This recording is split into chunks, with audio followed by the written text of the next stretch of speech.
Hello दोस्तों, कैसे हैं आप सब लोग। उम्मीद है अपने घरों में सब ठीक ठाक होंगे। ये वीडियो बनाने का एक स्पेशल मकसद है। मेरी अभी 2-3 वीडियो आई हैं मार्केट में और मेरे चाहने वालों में मेरा नाम भी रख दिया। बहुत प्यारे प्यारे नाम सुनने वाला गया है मुझे। कांग्रेसी, चमचा, anti national, anti BJP, anti government, देश के हित में ना सोचने वाला। थैंक यू सो मच इतना प्यार देने के लिए। मैं कितना देशभक्त हूँ या नहीं हूँ, मैं ये किसी को आंसरेबल नहीं हूँ, स्पेशली तुम लोगों को जो मुझे इतना प्यार करते हैं। पर इस चीज़ का एक दूसरा पहलू भी है। दूसरा पहलू ये है भी, जैसे तुम लोगों को लगता है मैं देश के खिलाफ बोल रहा हूँ, मैं गवर्नमेंट के खिलाफ बोल रहा हूँ, मैं बीजेपी के खिलाफ हूँ, तो कांग्रेस वालों को लगता है मैं कांग्रेस के साथ हूँ। वो होता है ना वाइस वर्स वाला खेल। उनको लग रहा है ये गवर्नमेंट का अपोज कर रहा है तो ये हमारे साथ है। तो उनका ये भ्रम तोड़ने के लिए ही ये स्पेशल वीडियो बना रहा हूँ। इस वीडियो में बात करेंगे कांग्रेस का क्या स्टैंड है फार्म बिल्स के बारे में। चलिए स्टार्ट करते हैं। बात करते हैं यूपीए 2009 टू 2014। 2012 की आप पार्लियामेंट की स्पीचेस सुनोगे, कपिल सिब्बल जी साफ साफ बोल रहे हैं एफडीआई रिटेल को एग्रीकल्चर सेक्टर में लाने के लिए। क्यों? क्योंकि वो बीच के जो जिनको आज की रूलिंग गवर्नमेंट बिचौलिए बोल रही, उस टाइम की रूलिंग गवर्नमेंट यूपीए भी इनको बिचौलिए ही बोल रही थी। तो 35 जब किसान बोता है और बेचना जाता है तो उसके पास कोई मार्केट नहीं है, उसको मालूम नहीं किस मार्केट में जाना है। अगर मंडी जाता है तो 35 से 40% सामान खराब हो जाता है। और इस बीच में आठ लोग कमीशन एजेंट होते हैं, बीच में 8 कमीशन एजेंट बिचौलिए। और ये स्टडीज की गई हैं और मेरे पास आंकड़े हैं कि बेचारे किसान को 15 से 17%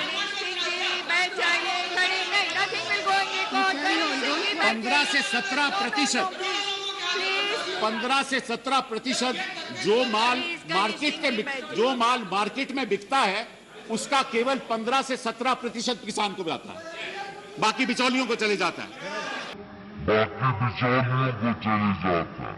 और उस टाइम पे वो एफडीआई रिटेल को इसमें लेके आने वाली थी ताकि इन बिचौलियों को, ये जो बीच में 7-8 सीढ़ियां वो बोल रही हैं आ रही, इनको खत्म करके डायरेक्ट बेनिफिट किसान को देने वाली थी। वो एफडीआई रिटेल को एग्रीकल्चर सेक्टर में कुछ प्राइवेट कंपनीज की, प्राइवेट फर्म्स की एंट्री करवा रही थी। उस टाइम की ओपोजिशन और आज की रूलिंग गवर्नमेंट एनडीए, उनके वरिष्ठ नेता सुषमा स्वराज जी का आप वीडियो देखिए, वो आड़तिए को आड़तिया ही बोल रही है, बिचौलिया नहीं बोल, आज की रूलिंग गवर्नमेंट की तरफ। कि आपके ये बैंकों के एटीएम तो आज आए हैं, आड़ती उस किसान का पारंपरिक एटीएम है।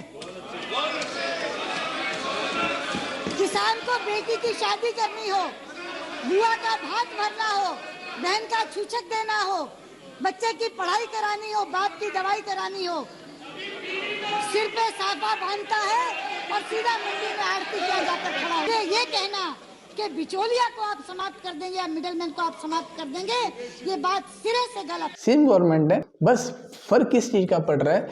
उस टाइम पे वो पावर में थे, प्राइवेट प्लेयर्स के आने से उनको फायदा हो रहा था। आज एनडीए पावर में, प्राइवेट प्लेयर्स आने से इनको फायदा हो रहा है और कोई फर्क नहीं है। इन दोनों में पिस कौन रहा है? अगर उस टाइम पे एफडीआई रिटेल एग्रीकल्चर सेक्टर में आ जाता, प्राइवेट प्लेयर्स की एंट्री एग्रीकल्चर सेक्टर में हो जाती, तो पिसता किसान। और आज भी वही हो रहा है। आज ये पास हो गया, एंट्री हो गई है, पिस किसान आज भी रहे। किसान को कोई शौक नहीं है, इतनी ठंड में भी सड़क पे आके अपने परिवार को छोड़ के, सारे छोटे छोटे बच्चों, लेडीज ने, ओल्डर 70 साल के लोग सड़कों पे इतनी ठंड में आके बैठ, उनको कोई शौक नहीं। कुछ तो उनको दिख रहा है ना भी आगे खत्म हो रहा है सब कुछ। ये होना तब भी था अगर पास हो जाता, आज हो रहा है क्योंकि ये पास हो गया। आप कांग्रेस के स्टैंड को इस बात से क्लियर समझ सकते हो कि कांग्रेस के मैनिफेस्टो में था एपीएमसी को खत्म करने। मीन्स आज जो इतना वो चिल्ला रहे हैं, इतना मतलब हल्ला कर रहे हैं भी ये कर दिया वो कर दिया, उनके खुद के मैनिफेस्टो में था। इवन 2019 के मैनिफेस्टो में था भी भाई कांग्रेस का प्लान क्या है एपीएमसी को खत्म करने का। बिल पास हो गए तब उनको लग रहा भी यार ये तो गलत हो गया, ये तो ऐसा हो जाएगा वैसा हो जाएगा। भी भाई अगर तुम्हारी सरकार आती, अगर तुम जीतते, तुम्हारी सरकार आती तो तुम क्या करते? तुम जो वही करते जो अपने मैनिफेस्टो में लिखा हुआ है। तुम भी तो, जो तुम 2012 से प्लान कर रहे हो, 19 तक लेके आ रहे हो, वो भी तुम भी तो वही करने वाले थे। इसका कहने का सारा खेल क्या है?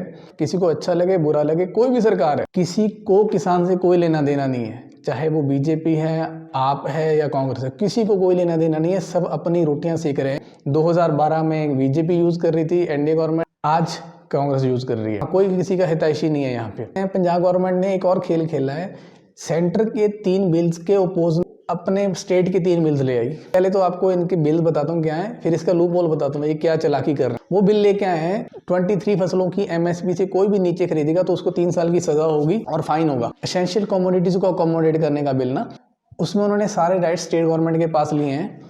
भी स्टेट गवर्नमेंट्स के पास राइट्स हैं, वो कब उस चीज़ को भंडारण को कम ज़्यादा जैसे भी ओपन कर सकते हैं, वो सारे राइट्स उनके पास। कॉन्ट्रैक्ट फार्मिंग में उन्होंने कर दिया भी किसान के पास पूरे राइट्स हैं, वो कोर्ट में जा सकते हैं। अब इसका लूप होल समझिए, कर तो दिया।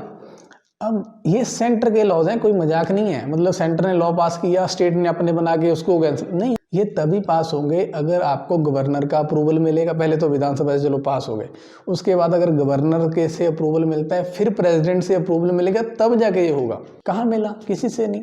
कईयों को बेचारों कईयों को नहीं समझ में आता, उनको लग रहा भी हाँ यार इन्होंने ये तो अपने बिल ले आया है, पंजाब में लागू नहीं होगा। सेंटर के बिल हैं, ऐसे तो कुछ भी। कल को जम्मू कश्मीर अपना वो बना देती भी हम 370 को अब लागू नहीं करेंगे, कोई और स्टेट बना दे भी हमें ये वाला बिल नहीं चाहिए। ऐसे नहीं होता। सेंटर के बिल हैं वो लागू ही होंगे। उनको रोकने का सिर्फ एक ही तरीका होता है भी आप अपने स्टेट से पहले वो बिल पास कराओ विधानसभा से, उसके बाद आप गवर्नर से अप्रूव करवाओ, उसके बाद प्रेसिडेंट से अप्रूव कराओ, तब जाके कुछ होगा। लोगों को बेवकूफ़ बनाना बंद कीजिए। आपका स्टैंड 2012 से क्लियर है, तो आप क्या करते आ रहे हो और आप क्या करने वाले थे। आज आपको बुरा इसलिए लग रहा है कॉरपोरेशन की जितनी इन्वेस्टमेंट थी वो ओपोजिशन पे हो रही है, हमारे पे नहीं हो रही, हमें मौका नहीं मिला। एक और चल रहा है, NDA के गवर्नमेंट बोल रहे हैं भी राहुल गांधी को बोलो हमसे आगे डिबेट करे। बात किसकी है? इसका डायरेक्ट और इनडायरेक्ट नुकसान किसको हो रहा है? किसान को। धरने पे कौन है? किसान है। आप किसान को इन्वॉल्व करने के बजाय ओपोजिशन और वो आपस में बातें कर रहे हैं। अगर बात करनी है तो प्राइम मिनिस्टर से बात करवानी है या जो भी रिस्पॉन्सिबल कैबिनेट है वो बात करेगी किसान जथेबंदियों के लीडर से। सिंपल बात। अब राहुल गांधी से बात करके क्या मिलेगा भाई? आपको डिबेट करनी है तो आप किसी किसान जथेबंदियों के पास जाके डिबेट करो ना, किसी फार्म मिल्स पे। उनसे तभी तो पता चलेगा ना उनको।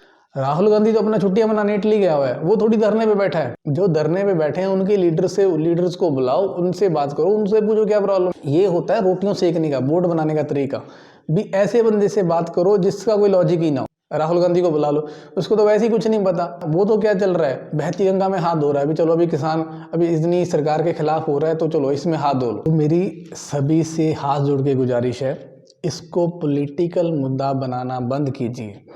ये सिर्फ फार्मर्स की रूलिंग गवर्नमेंट से डिमांड है भी आप ये 3 फार्म बिल्स को कैंसिल कर दीजिए बस। वो रूलिंग गवर्नमेंट आज के टाइम पे NDA, अगर उसकी जगह UPA होती या कोई XYZ होती तब भी यही डिमांड होती। किसानों की दुश्मनी नहीं है किसी गवर्नमेंट के साथ। ऑब्वियस ही बात है, जब बिल जिस गवर्नमेंट ने बनाया है उसी का अपोज कर। तुम तब क्यों नहीं बोले जब ये पहले कर रहे थे? किसी के सोचने से उसको सजा नहीं दी जाती। सिंपल सा लॉजिक है यार। रूलिंग गवर्नमेंट ने ये बिल पास कर दिया इसीलिए उसके खिलाफ इतना हो रहा है। अगर उस टाइम की UPA गवर्नमेंट ये सब कर देती तो उसके खिलाफ होता। कृपया पॉलिटिकल मुद्दा बनाना बंद कीजिए, किसानों का दर्द समझिए, किसानों की मांगे समझिए, किसानों का साथ दीजिए। जहाज के जहाज भर कर आते हैं और उनकी प्राइस बनाते हैं वो, क्योंकि वो कहते हैं कि हमारी प्राइस का स्टैंडर्ड बड़ा है, आपका आलू छोटा है। खरीदेंगे तो दाम देंगे ना, और अगर खरीदने का समझौता भी कर लेंगे, अध्यक्ष जी, तो एक चीज की खराबी पर पूरी की पूरी खेप वापस कर देंगे। ये रिटेलर्स प्रीडेटरी प्राइसिंग करते हैं, और प्रीडेटरी प्राइसिंग का मतलब है पहले दाम नीचे ले आएंगे, इतने गिरा देंगे, इतने कम कर देंगे कि बाकी बाजार समाप्त हो जाए। जब बाकी किसी को वारा ही नहीं खाएगा, कुछ पुगेगा ही नहीं, तो वो दुकान बंद ही करेगा। घाटे का सौदा कौन चलाएगा और कितने दिन चलाएगा? लेकिन जब दुकानें बंद हो जाती हैं, बाजार समाप्त हो जाता है, तो एकदम दाम बढ़ा देते हैं, और इतने दाम बढ़ा देते हैं कि उसके बाद ग्राहक के पास कोई गुंजाइश नहीं बचती, कोई चुनाव करने की चॉइस नहीं बचती कि उसको आकर के उतने ही दाम पर खरीदना पड़ता है। गवर्नमेंट किसी की नहीं है, चाहे वो NDA, चाहे वो UPA, चाहे वो आप है। गवर्नमेंट नहीं है किसी की। गवर्नमेंट को सिर्फ अपना देखना है, वो सिर्फ अपना उल्लू सीधे करते हैं, अपनी रोटियां सेकते हैं। सो इसी बात के साथ जय हिंद, जय जवान, जय किसान।